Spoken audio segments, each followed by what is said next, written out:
So I was raised right here on the farm, working since I could walk, talking to customers, really enjoying the farming experience from day one.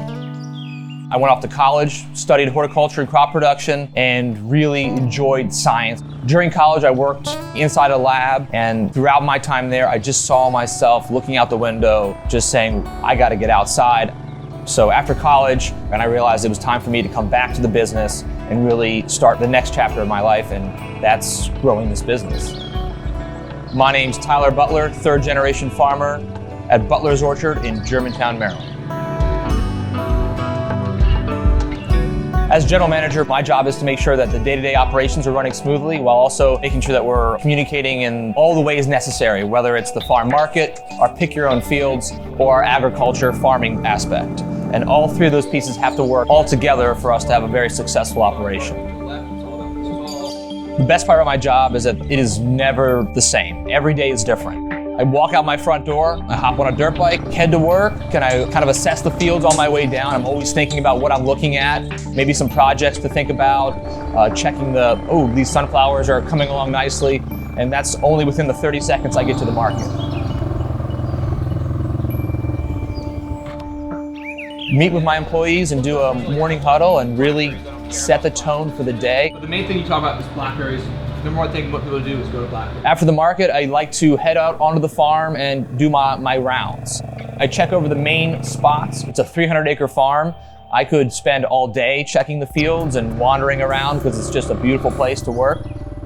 The farm is very busy. There's lots of moving pieces, but I know that at morning huddle at the market, I can get at my market crew, and I know at 10 o'clock I can capture my farm side.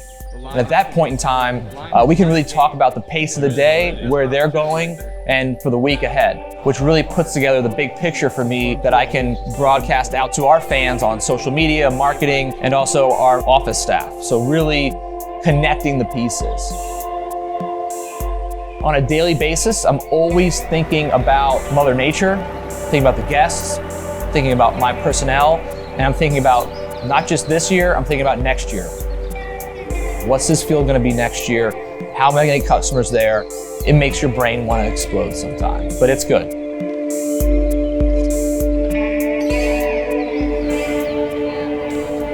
Staying consistent when you're judging your crops is a very difficult task for us. It starts with day one, being consistent with your planting, making sure that every field is treated the same and every variety is treated the same so we can really judge the difference.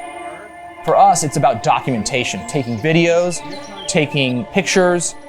Sometimes I'll go through my Snapchats because I knew I took a Snapchat with my daughter the day before about a variety, and those sometimes prove very helpful. For us, it's very important to document and to really take lots of notes so we can go back through and really analyze the data, and the farm has lots and lots of data. Staying focused is very difficult on a farm like ours. Sometimes I wish that we were a soybean, corn, wheat rotation farm because life would be a little more simple.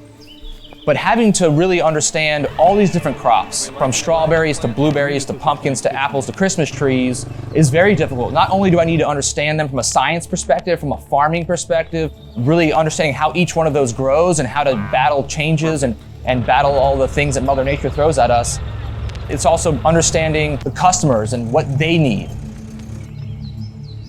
It's not just about us and what we want to sell, it's about what the customer wants. So like a lot of those calves, you can keep them for like 2-3 years.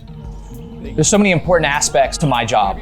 On a bigger picture, there's importance about creating a place for guests to come for generations. Creating traditions. Nothing makes me more happy than hearing a grandmother telling me that she brought her child and now look, this is her child's child.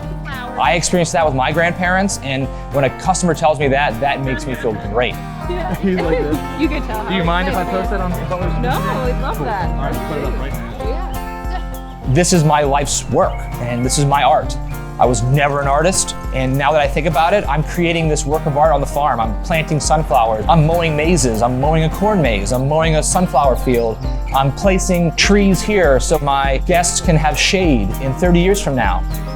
So being creative on the farm isn't just having this beautiful masterpiece, it's about how do we react to Mother Nature and all the curveballs she throws.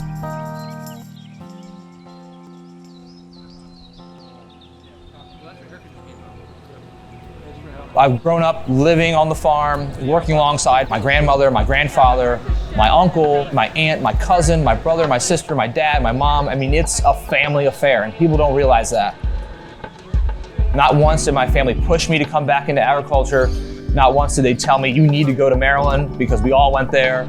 You need to study horticulture. Not once did they say that. They let me make my own decisions. I think that was a big piece for me to come back to the family farm. I care about the people that work here. I care about creating a legacy for my family. And thinking about that is where I get choked up, is thinking about my family, my little daughter.